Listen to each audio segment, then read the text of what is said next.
అందరికీ నమస్కారం. నేను మీ సాయి కీర్తి, జనసేన పార్టీ తెలంగాణ. బీసీ ధర్మదీక్ష పేరుతో రామచంద్ర యాదవ్ చేపట్టినటువంటి నిరాహార దీక్షకు శ్రీనివాస్ యాదవ్ వచ్చి నోరు అదుపులో పెట్టుకోకుండా ఇష్టం వచ్చినట్టు మాటలు మాట్లాడిండు. మీరు ఎక్కడికైతే వెళ్ళి అక్కడ పవన్ కళ్యాణ్ గారి మీద ఇష్టం వచ్చినట్టు మాటలు మాట్లాడినరో ఆ రామచంద్ర యాదవ్కి 2019లో ఎమ్మెల్యే టికెట్ ఇచ్చింది మా అధినేత పవన్ కళ్యాణ్ గారు. కులాల పేరు చెప్పుకొని జనసేన పార్టీ రాలేదు. కోట్ల మంది కులమతాలకు అతీతంగా జనసేన పార్టీలో ఉన్నారు. నేను ఈరోజు ఒక బీసీ బిడ్డగా మాట్లాడుతున్నా.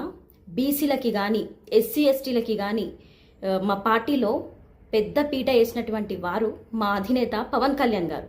అంతెందుకు, మా పార్టీ తెలంగాణ ఇన్ఛార్జ్ కూడా మా బీసీ బిడ్డనే. ప్రతి ఒక్కరికి పవన్ కళ్యాణ్ గారిని తిట్టి ఫేమస్ అయిపోదామని చెప్పి ఇదొక ఫ్యాషన్ అయిపోతుంది. మా పార్టీ జన సైనికులకి వీర మహిళలకి తిట్టడం చేతగాక కాదు.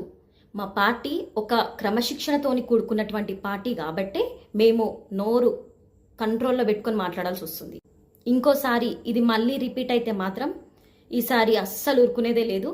భారత్ మాతాకి జై, జై జనసేన, జై తెలంగాణ.